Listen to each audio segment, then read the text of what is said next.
Koloneli i shërbimit sekret ushtarak të Serbisë, Jovan Vicentjević, ka rrëfyer para gjykatësve në Prishtinë se në tetor të vitit 2024 ishte planifikuar një sulm tjetër në territorin e Kosovës.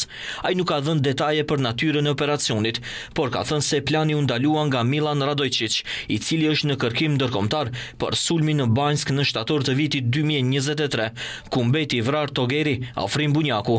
Sipas rrëfimit të Vicentjevićit, Radojčić e ndaloi sulmin shkaku i zgjedhjeve në Shtetet e Bashkuara të Amerikës dhe pritjes për fitoren e Donald Trumpit. Madje, ai thotë se Radojčić e financoi fushatën e Trumpit me 30 milion euro përmes lobit serb. I pandehuri për sulmin me rreth 20 kg eksploziv në kanalin e Iber Lepencit një vit më parë, Jovan Vicentjević, përveç akuzës për veprën terroriste, po hetohet edhe për spionazh, ndërsa në dosjen figuron edhe një kartel i inteligjencës ushtarake të Serbisë. Vicentjević ka pohuar gjithashtu se një ditë para sulmit armatosur në Banjsk, ai ndodhej në një bazë ushtarake në Serbi, ku sipas tij ishte duke u trajnuar grupi Radojčićit. Akt akuza për sulmin në kanalin e Iber Lepencit përfshin vëllezërit Jovan dhe Dragisha Vicentjević, që akuzohen për rrezikim të rendit kushtetues me shkatërim apo dëmtimin e instalimeve dhe pajisjeve publike dhe për terrorizëm. Ata dhe Igor Dimiçi akuzohen edhe për armbajtje pa leje.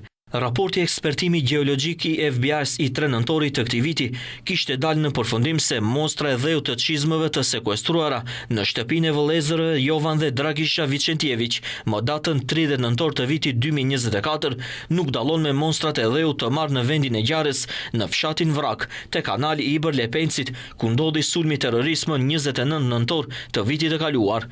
Ndërkohë, kryeministri i Kosovës Albin Kurti ka deklaruar se procesi gjyqësor do të dëshmoj se të akuzuarit ishin pjesë e strukturave ilegale të Serbisë, të lidhur ngushtë me mikun e Vučićit, terroristin Milan Radojčić dhe struktura tjera shtetërore të Serbisë që planifikuan dhe urdhëruan sulmin terrorist. Në anën tjetër, autoritetet në Serbi nuk janë përgjigjur kërkesës së Kosovës për bashkëpunim në hetimin e sulmit në Iber Lepenc.